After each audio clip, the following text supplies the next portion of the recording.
ഒരു മതത്തിന്റെ പേര് പറഞ്ഞിട്ട് വോട്ട് തേടുന്ന ഒരു പാർട്ടി വർഗീയ പാർട്ടിയല്ലേ, അല്ലാതെങ്കിൽ പിന്നെ എന്താണ്? ഇത് വളരെ നിഷ്കളങ്കമായ ഒരു ചോദ്യമാണ്.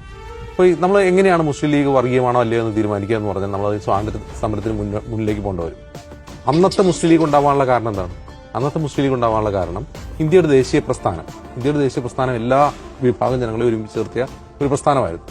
അതിൽ ന്യൂനപക്ഷങ്ങൾ സൈഡ് ലൈൻ ചെയ്യപ്പെടുന്നു, ന്യൂനപക്ഷങ്ങൾ അവഗണിക്കപ്പെടുന്നു.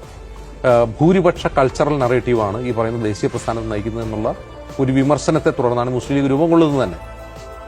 സ്വാതന്ത്ര്യം ലഭിച്ചതിന് ശേഷം ഈ അഖിലേന്ത്യാ മുസ്ലിം ലീഗ്, ഇന്ന് കാണുന്ന ഇന്ത്യൻ യൂണിയൻ മുസ്ലിം ലീഗ് എന്ന മുസ്ലിം ലീഗ് ഉണ്ടാക്കാനുള്ള കാരണം അത് തന്നെയാണ്. അതിന്റെ കാരണം നമ്മൾ അറിയാൻ വേണ്ടി വളരെ ഒരു ചെറിയൊരു ഉദാഹരണം പറയാം.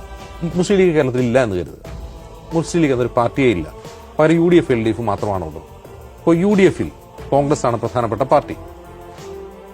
മുസ്ലിം ലീഗ് ഇല്ലാത്തൊരു UDF-ൽ കോൺഗ്രസ് നേതൃത്വം കൊടുക്കുന്ന പാർട്ടിയിൽ മുസ്ലിം പ്രാതിനിധ്യം എത്ര ഉണ്ടാകും എന്ന് ഊഹിക്കാൻ പറ്റുമെങ്കിൽ കോൺഗ്രസിലേക്ക് നോക്കിയാൽ മതി. കോൺഗ്രസിൽ ആ പ്രാതിനിധ്യം ഉണ്ടാവില്ല. അത് കോൺഗ്രസിന്റെ ഒരു ഇൻബിൽറ്റ് പ്രശ്നമാണ്. കാരണം കോൺഗ്രസ് എന്ന് പറയുന്നത് ഒരു ദേശീയ പാർട്ടിയാണ്. ഈ ദേശീയതയുടെ ഒരു പ്രശ്നം എന്താണെന്ന് വെച്ചാൽ അതിപ്പോൾ ഇന്ത്യയിൽ മാത്രമല്ല, നമ്മൾ പാകിസ്ഥാനിലോ ബംഗ്ലാദേശിലോ മുസ്ലിം ഭൂരിപക്ഷ രാജ്യങ്ങളിൽ പോയാലും അവിടുത്തെ ദേശീയ പാർട്ടികളുടെ പ്രശ്നം എന്ന് വെച്ചാൽ അവിടുത്തെ ദേശീയത എന്ന് പറയുന്നത് ഭൂരിപക്ഷ ദേശീയതയായിരിക്കും. അവിടുത്തെ ഭൂരിപക്ഷ സമുദായത്തെ ആയിരിക്കും അത് റെപ്രസെന്റ് ചെയ്യുക ഈ ദേശീയ ധാരകൾ. അവിടെ എന്ത് ചെയ്യും? അവിടെയും ന്യൂനപക്ഷങ്ങൾ സൈഡ് ലൈൻ ചെയ്യപ്പെടും. അത് പാകിസ്ഥാനിലായാലും ബംഗ്ലാദേശിലായാലും ഇന്ത്യയിൽ സൈഡ് ലൈൻ ചെയ്യപ്പെടും, അവിടെ സൈഡ് ലൈൻ ചെയ്യപ്പെടും. അപ്പൊ അതിനുള്ള പരിഹാരം എന്താണെന്നുള്ള ക്വസ്റ്റ്യനാണ് പ്രധാനം. ഇപ്പോൾ ഇന്ത്യയിൽ തന്നെ നോക്കുക. അപ്പോൾ ശിരോമണി അകാലിദൾ ഒരു സിഖ് ദേശീയ മുന്നണിയാണ്. അത് അങ്ങനെയാണ് നമുക്ക് പറയാൻ പറ്റുക. സിഖ് വർഗീയ പാർട്ടിയാണ് ശിരോമണി അകാലിദൾ അല്ല. കാരണം അത് അവരുടെ സമുദായത്തിന്റെ റെപ്രസെന്റേഷൻ ഈ പറയുന്ന മുഖ്യധാര രാഷ്ട്രീയ പാർട്ടി ഇല്ലാതാകുമ്പോൾ അവർ സ്വയം സംഘടിച്ച് ഐഡന്റിറ്റിയുടെ പേരിൽ തന്നെ സംഘടിച്ച് അവരെന്ത് ചെയ്യുന്നു?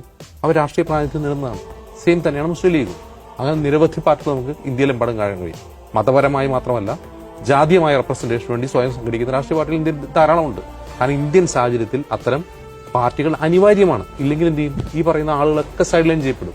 നമ്മൾ പറയുന്ന ഈ വിശാലമായ ദേശീയത എന്ന ഗ്രാൻഡ് നറേഷനിൽ ഈ പറയുന്ന ന്യൂനപക്ഷങ്ങൾ, ഭാഷാ ന്യൂനപക്ഷങ്ങളാകട്ടെ, മതന്യൂനപക്ഷങ്ങളാകട്ടെ, സാംസ്കാരികമായ ന്യൂനപക്ഷങ്ങളാകട്ടെ, കൾച്ചറൽ ന്യൂനപക്ഷങ്ങൾ, അതുപോലെ ഈ പറയുന്ന നോർത്ത് ഈസ്റ്റ് സംസ്ഥാനങ്ങൾ, ഇതെല്ലാം സൈഡ് ലൈൻ ചെയ്യപ്പെടും. അതാണ് ഇന്ത്യയുടെ അനുഭവം.